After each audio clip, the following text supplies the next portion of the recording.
Capítulo 43. Inhala, exhala. Esa era la clave, se dijo Volks. Concentró su mente, ignorando a sus amigos mientras cada uno tomaba su camino y se mezclaba con la multitud de fieles. Hombres y mujeres de todos los ámbitos de la vida viajaban para rezar al templo del viento.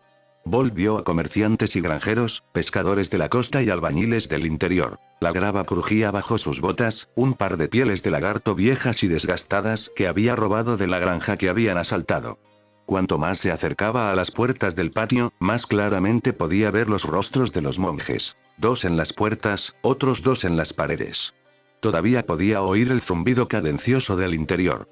La necesidad de contarlos con su Byakugan era fuerte. Sin embargo, a pesar de todos sus temores, los ojos de los monjes no se detuvieron en él. El patio consistía en un camino de ladrillos de arenisca que conducía a las puertas del templo del viento. A ambos lados, la arena estaba rastrillada formando intrincados patrones y adornada con cantos rodados. Un elegante jardín de rocas. El incienso ardía en grandes pilas a las puertas del templo, llenando el patio con el penetrante aroma de las hierbas quemadas. La gente se arrodilló ante un altar de piedra en la parte delantera del patio, sobre el cual se encontraba un monje anciano con barba gris. Tarareaba una melodía cadenciosa y cautivadora. Un puñado de monjes a su izquierda y derecha se unieron a él, con voces profundas y de barítono. Antes de que Bolt se diera cuenta, había llegado a la parte trasera de la multitud. Se arrodilló, imitando las acciones de los fieles. Detrás de él, escuchó a otros seguir su ejemplo. El monje barbudo dirigió un cántico con palabras que Bolt no comprendió. Unas cuantas personas las repitieron en voz alta y otras más las susurraron en silencio. Bolt no rezó. Se tomó su tiempo y miró a cada monje por turno.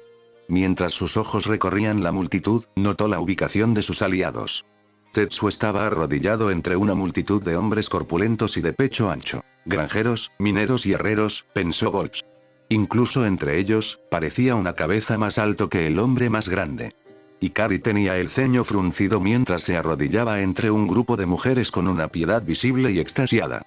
Shichi, que el sabio de los 6 caminos lo ayudara, estaba de pie en la parte trasera del grupo, sonriendo ampliamente y lanzando miradas emocionadas a todos los que estaban en el patio. Bolt lo maldijo. Iba a hacer que los atraparan. Bolt respiró profundamente. Concentración. Calma. Los cánticos y los tarareos estaban llegando a su fin. La gente comenzó a ponerse de pie. Avanzaron arrastrando los pies de manera ordenada. Los que tenían monedas dieron algunas limosnas, los que no ofrecieron una oración en voz baja.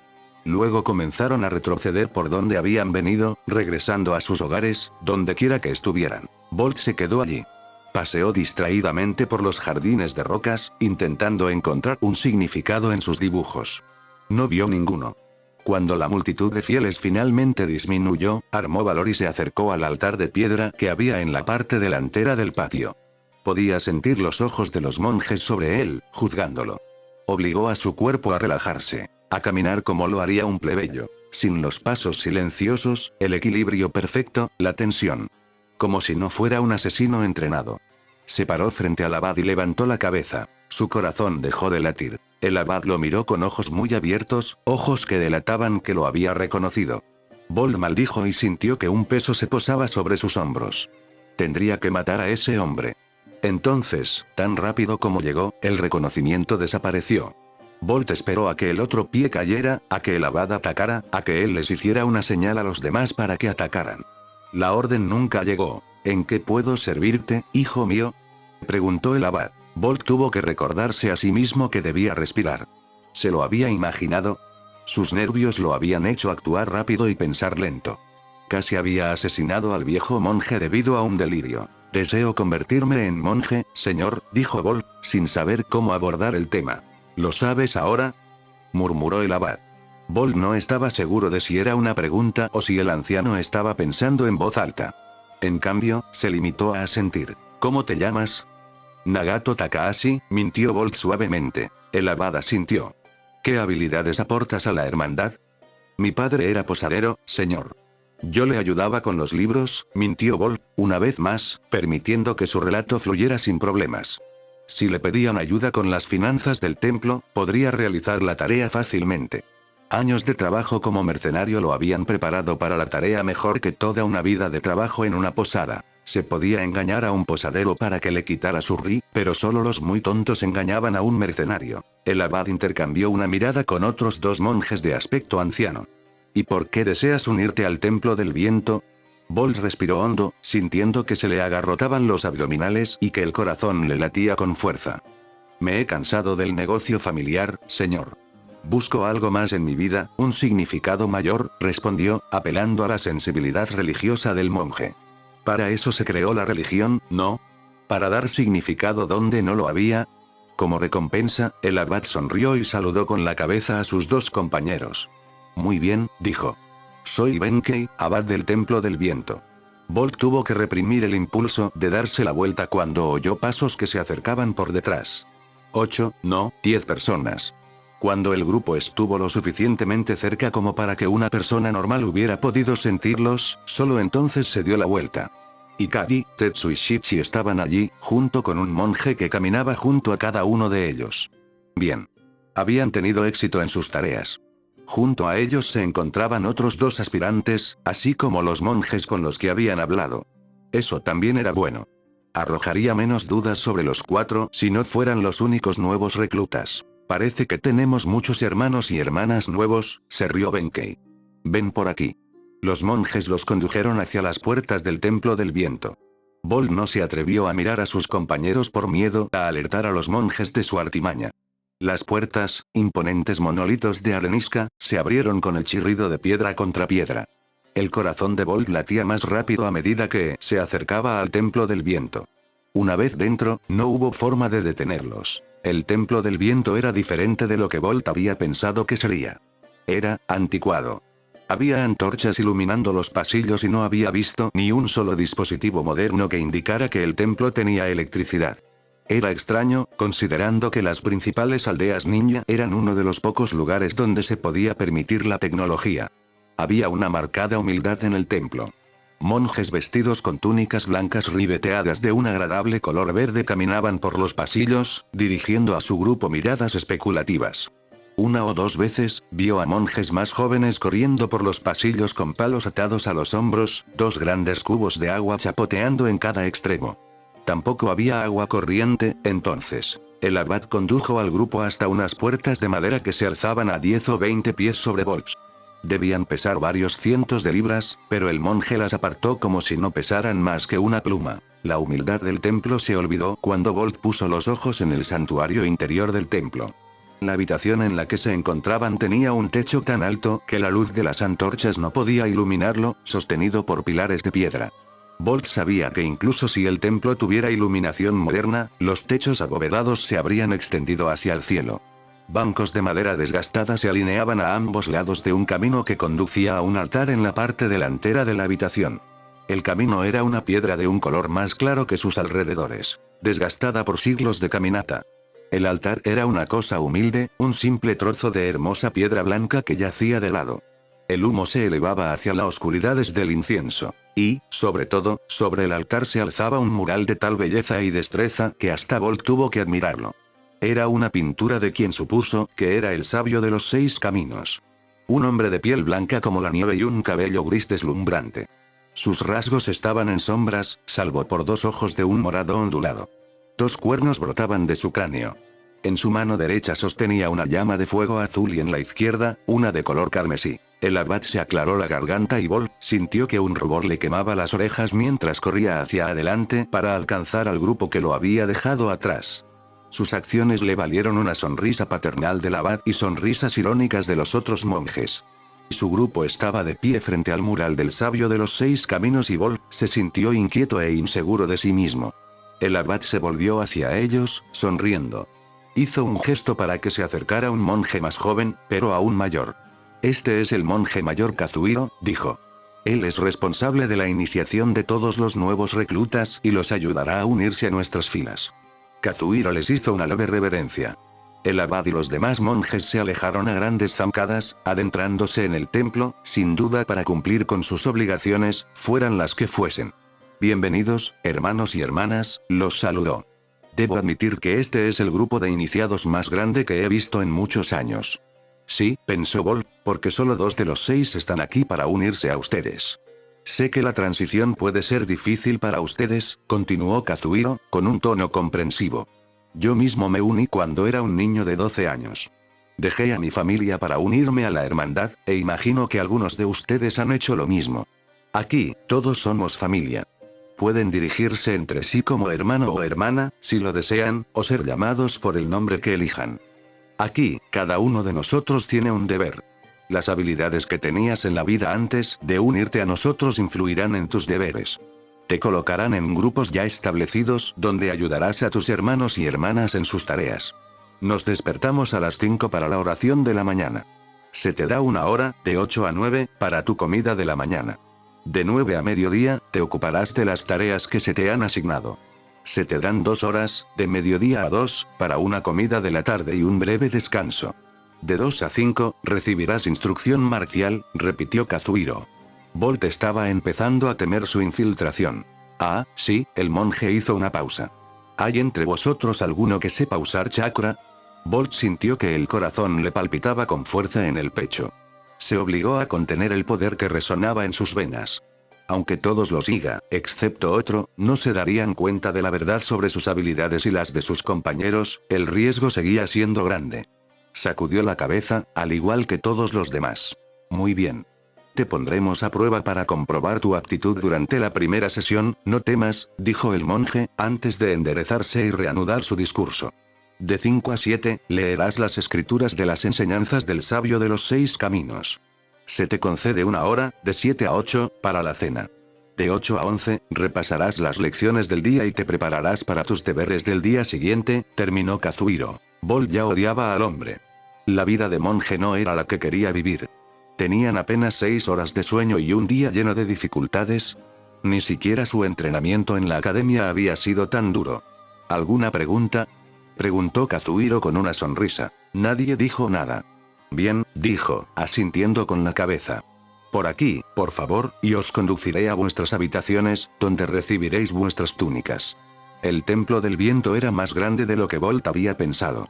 Estaba excavado en la misma montaña, un laberinto de cavernas y túneles naturales que habían sido reutilizados para la habitación humana. Durante todo el tiempo, Bolt podía oír la débil y cadenciosa melodía que cantaba el viento. Resonaba a través de los túneles, un compañero constante. Los conducían bajo tierra, a una serie de túneles que se habían nivelado y cuadrado a partir de cientos, si no miles, de años de escalones. Cada 3 metros, una abertura en la piedra conducía a una pequeña habitación con nada más que un tosco lecho de paja, un estante de piedra para libros y pergaminos, y una puerta con cuentas colgantes que ofrecía un mínimo de privacidad. Hacía frío y estaba oscuro, y Bolt lo odiaba. Las camas de paja eran algo sacado directamente de la era de los clanes en guerra y eran decididamente incómodas. Incluso en su exilio autoimpuesto, se había acostumbrado a un nivel de comodidad con el que la mayoría de la gente fuera de las aldeas ocultas solo podía soñar. Otro ejemplo alarmante de la desigualdad en riqueza y tecnología entre los que tenían poder y los que no. El tamaño del templo del viento añadía otro nivel de complejidad a su tarea. El espía solo había dicho que la tetera se guardaba en las entrañas del templo. No especificó cómo encontrarla ni cómo llegar hasta allí. Lo primero que Bolt iba a hacer era explorar el templo, cuando tuviera la oportunidad. Kazuhiro los dejó solos durante una escasa media hora antes de regresar, con una pila de túnicas blancas ribeteadas de verde en sus brazos. Les entregó un juego a cada uno de ellos. Bolt se cambió rápidamente, frunciendo el ceño al ver el material que le arañaba. Estaba hecho de lana simple y áspera y teñido con pigmentos naturales. Esto requeriría algún ajuste, de hecho. Podéis disponer del resto del día para instalaros, dijo el monje. Pero, antes, ¿podríais darme vuestros nombres y vuestra profesión antes de entrar en el templo? Tetsu se enderezó y dio un paso hacia adelante. Bolt se mordió la lengua para no sonreír cuando el monje se alejó un paso del hombre gigante. Soy Tetsuya, dijo. Mi padre era granjero. Me llamo Hiromi, dijo Hikari. Mi familia eran sastres. Su historia sería la más creíble, dada su habilidad con la aguja. Tetsu no sabía nada de agricultura y, por suerte, en el templo del viento no se cultivaba, ya que no tenían tierras en las que cultivar. Se alimentaban exclusivamente de limosnas y de lo que podían comprar del ri que ganaban por los servicios prestados. Shichi asintió, sonriendo feliz. Me llaman Shichi. declaró con valentía, y Bolt apretó los dientes mientras decía su verdadero nombre y no un alias. Por desgracia, nunca conocí a mi familia. Gané dinero viajando, contando historias y tocando música. Bolt iba a estrangular al títere. Soy Kuro, señor, se presentó uno de los dos campesinos que se les unieron. Mi familia era pastora. Las tormentas de arena de los últimos tiempos han devastado nuestros rebaños y nos han dejado sin trabajo. No te preocupes, quiso decir Bolt. Tus problemas se acabarán pronto. Una vez que tuvieran la tetera, el cola única nunca volvería a dañar el país del viento. Mamón, murmuró el otro muchacho.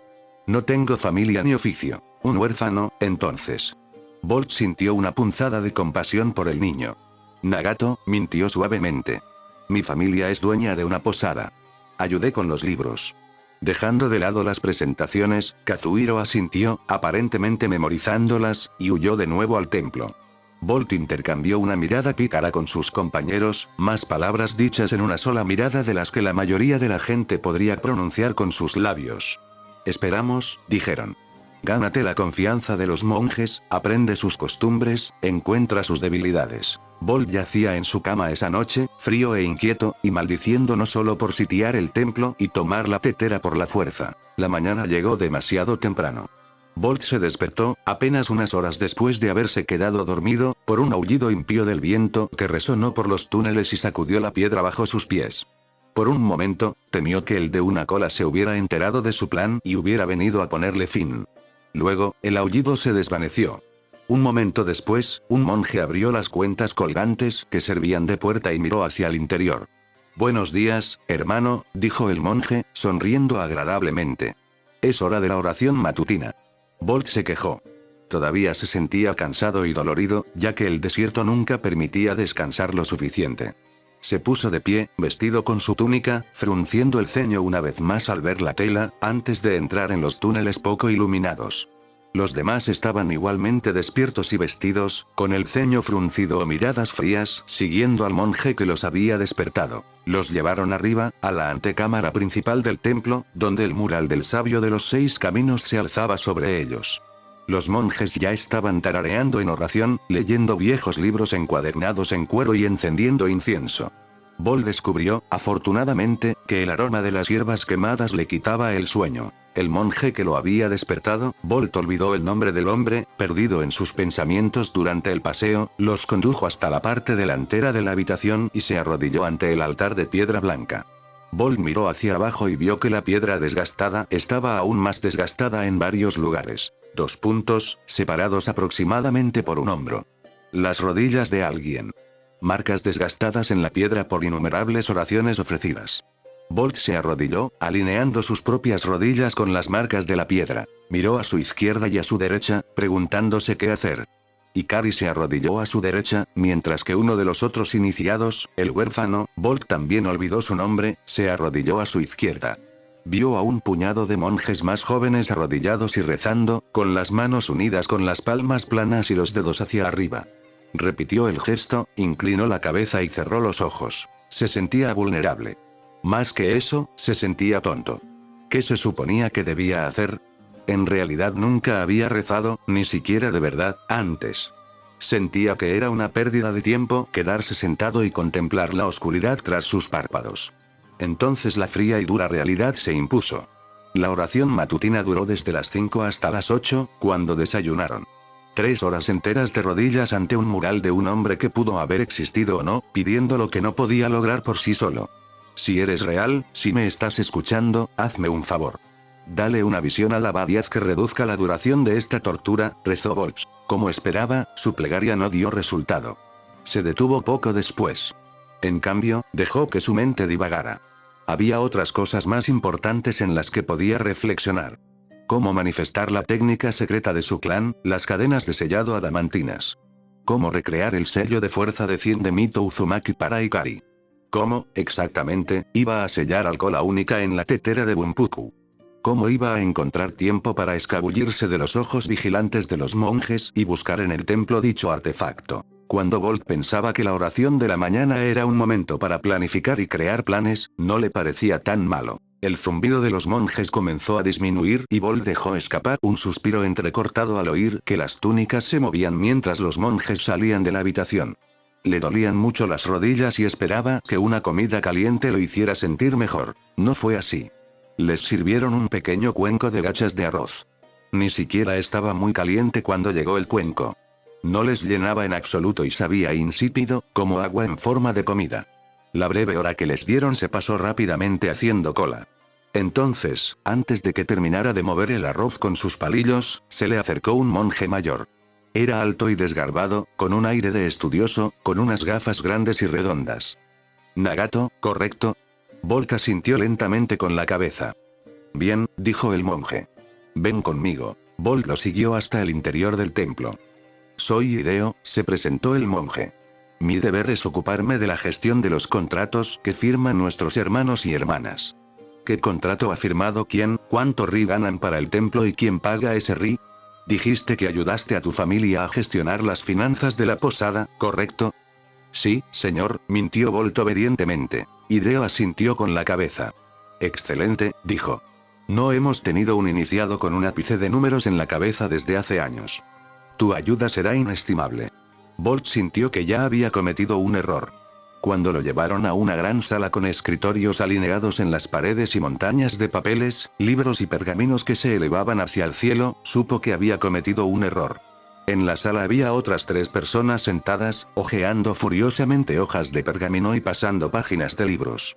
Ese de ahí es Nobuo, presentó Hideo, señalando a un chico bajo y corpulento de unos 13 o 14 años que estaba desplegando pergaminos y gritando números. La chica a la que le está diciendo números es Akemi, dijo, señalando a una chica mayor y delgada que garabateaba furiosamente lo que Nobuo gritaba en un gran libro de contabilidad, que era tan ancho como los hombros de Bolt. Y por último tenemos a Shinji, allí, en la esquina, dijo Hideo, señalando a un niño de no más de 10 años que estaba organizando y colocando en los estantes pila tras pila de pergaminos. Los 3 se dieron la vuelta, asintieron brevemente y luego volvieron a su trabajo.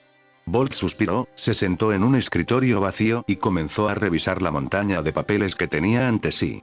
En realidad, no era muy diferente de gestionar los contratos que recibió durante su paso por Crimson Tide, pero el gran volumen lo hacía tedioso e intimidante. El almuerzo fue un regalo que Bolt nunca volvería a dar por sentado. Tenía los brazos manchados de tinta hasta los codos y los dedos cubiertos de cortes de papel. Era casi como si estuviera de nuevo en el remolino oculto, trabajando con pergaminos de almacenamiento mientras el Uzukaje lo reprendía. Al menos la comida era mejor. A cada uno le dieron un trozo de pan y un cuenco de sopa. Tuvieron tiempo suficiente para descansar de sus tareas matutinas. A Tetsu lo habían asignado como cocinero en la cocina, lo cual no era de extrañar, ya que Bolt había probado lo que cocinaba cuando acamparon. Ikari, sentada en una mesa no muy lejos de él, tenía una expresión sombría que rayaba en la locura y la rabia.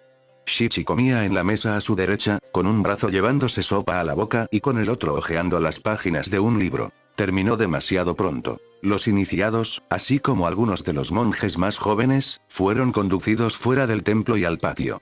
Bolt parpadeó, con los ojos escocidos por no haber visto el sol en tantas horas. No sabía qué se consideraba instrucción marcial, pero los templos ninja eran tan militantes como cualquier aldea oculta. Esperaba que el regimiento fuera muy parecido. La única diferencia era que las aldeas ocultas eran más estrictas en sus requisitos. Cualquiera podía aprender a usar chakra, pero, como cualquier músculo, se fortalecía con el uso. Los hijos de los ninja a menudo eran entrenados en su uso antes incluso de inscribirse en la academia, y por lo tanto, eran más fuertes. Las familias civiles no tenían el conocimiento para enseñar a sus hijos, ni tenían el pedigrí genético que tenían los clanes. Así que, como mínimo, sería interesante ver cómo les fue a los monjes que provenían de familias civiles. Uno de los monjes que Bolt pensó que les enseñaría, comenzó a pasarles una pequeña piedra a cada uno. Se paró frente al grupo, caminando de un lado a otro, mirando a los ojos a cada iniciado. Buenas tardes, los saludó. Para nuestros nuevos hermanos y hermanas, les diré el propósito de este ejercicio. Deben encontrar su chakra, canalizarlo y sostener la piedra en la palma de su mano de esta manera, dijo el monje, sosteniendo la palma hacia el suelo. La piedra no cayó, sujeta a su piel por el chakra. Debéis hacer este ejercicio hasta que podáis sostener la piedra durante 1 minuto. Luego, pasaréis al grupo más avanzado, les dijo el monje, señalando a un grupo más pequeño de monjes mayores de unos 20 años. Estaban practicando ejercicios de chakra más avanzados y algunos estaban intentando realizar jutsus de nivel bajo. Comienza, ordenó el monje. Sí, señor, respondieron la mayoría de los iniciados. Bolt suspiró, mirando la piedra. Era una variante de un ejercicio que había dominado hacía mucho tiempo en la academia. La única diferencia era que la hoja oculta usaba hojas, no piedras, para su ejercicio de control de chakra. Era un juego de niños realizar la tarea que se le había encomendado, la única pregunta era cuándo, o si, lo lograría. ¿Con qué rapidez debería completarla para despertar la menor sospecha? Definitivamente no era el primer día. Ser reconocido como un genio no le haría ganar puntos por sigilo. Lo mejor sería ser la segunda o tercera persona en completar el ejercicio, muchos días después de que se lo hubieran dado. Bolt miró a su izquierda y derecha, a los rostros de los monjes que estaban deformados por la concentración. Esto le dio una oportunidad. Dibujó los caracteres en su mente, tan familiares como cualquiera de los que se encuentran escritos. Luego su chakra yang burbujeó mientras intentaba unir a la fuerza el aspecto físico de su chakra y el concepto de Finjutsu. Esto tuvo el efecto adicional de ser increíblemente exigente para su concentración. Se vería como cualquier otro iniciado que lucha por usar su chakra por primera vez. Por supuesto, no pasó nada. Pasaron 3 horas en un abrir y cerrar de ojos y no hubo más que un dolor de cabeza y una túnica empapada en sudor. Bolt notó que ninguno de los iniciados había tenido éxito en su tarea, incluidos sus compañeros. Bien. Era mejor no llamar la atención. Su grupo, junto con el otro, fue conducido al salón principal del templo. Allí, se había reunido toda la hermandad. Habían colocado pequeñas mesas sobre las que se apilaban muchos libros. Muchos de los monjes ya se habían arrodillado ante ellos y habían comenzado a leer. Bolt se arrodilló ante una mesa al azar, escondida detrás de uno de los pilares de piedra que sostenían la montaña en alto. Eso lo ocultó de las atentas miradas del abad y de los monjes mayores que se encontraban en la parte delantera del salón. Tomó un libro de la parte superior de la pila y hojeó unas cuantas páginas. Era una especie de texto que hablaba en un dialecto antiguo, como si el autor hubiera sido de la época de los clanes en guerra. En el principio, no existían los jutsus. La gente de la tierra podía controlar los elementos con la misma facilidad con la que respiramos. El chakra era un regalo del gran sabio, una forma de que las personas se entendieran entre sí, ya fueran hermanos o enemigos acérrimos. Bolt leyó el resto del texto con la vista, pero dejando que su mente vagara. No tenía intención de aprender las tonterías que predicaba el templo del viento. Quienquiera que hubiera escrito el texto había sido un idealista, de eso estaba seguro. Como el autor había llegado a la conclusión de que el chakra era una herramienta de paz, no de guerra, durante el período de tiempo en que la guerra era más próspera era algo que no podía entender. La cena fue tranquila. El agotamiento físico y mental era claramente visible en los rostros de los iniciados. Incluso algunos de los monjes más jóvenes y ordenados parecían cansados. Les dieron un curry sencillo servido con arroz, después de lo cual la mayoría se dirigió a los niveles inferiores y a sus habitaciones para pasar la noche descansando. Pero no Bolt. Lanzó una mirada furtiva a cada uno de sus compañeros. Comenzaron esa noche, como estaba planeado. Bolt regresó a su habitación, mordiéndose la muñeca al entrar. Se mojó el dedo con su sangre y comenzó a garabatear rápidamente en las paredes de piedra. En cuestión de minutos, había colocado un solo conjunto de sellos en cada pared, el piso y el techo. Brillaron con un suave azul antes de desvanecerse por completo, absorbidos por la roca. Luego esperó. Las horas transcurrieron lentamente. Bolt se quedó inmóvil mientras yacía en su cama cuando escuchó el crujido de la tela cuando alguien entró en su habitación. Una mirada fugaz confirmó que era Ikari, no otro monje. Tetsu apareció poco después de ella, y luego Shichi. Bien, susurró Bolt, incorporándose. Ya están todos aquí. ¿Hay algún problema? Negaron con la cabeza. Excelente.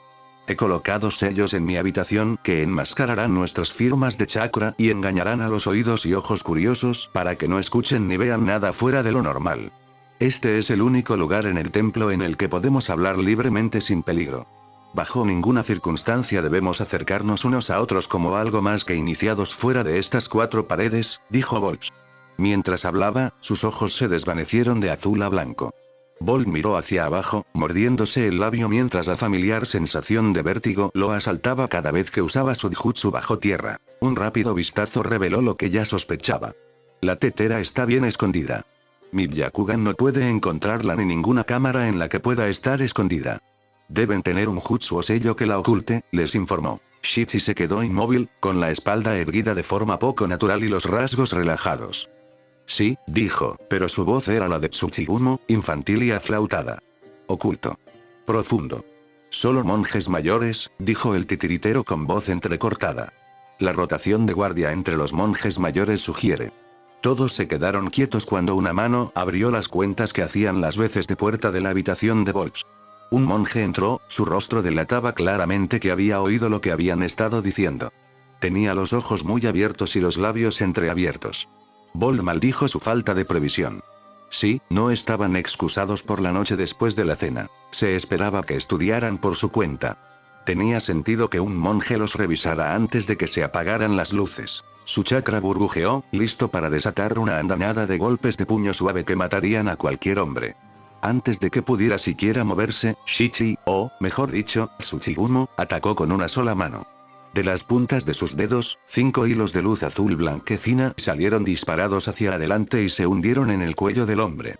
El más mínimo movimiento de los dedos del titiritero hizo que la cabeza del monje girara a velocidades cegadoras en una rotación de 180 grados. El cuello del monje se quebró con un crujido audible, su cuerpo se quedó flácido mientras Tsuchigumo arrastraba el cadáver hacia la habitación.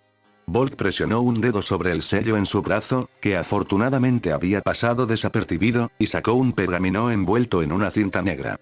Lo desplegó y selló el cadáver en unos momentos. Para su placer, el acto de sellar no emitió ni una voluta de humo por la descarga de chakra como de costumbre. Bolt había estado tratando de eliminarlo por completo y lo había logrado. Todo el intercambio no duró más de 5 segundos, pero ninguno se atrevió a moverse, a respirar. Esperaron a que otro monje los descubriera, pero ninguno llegó. Bolt suspiró aliviado.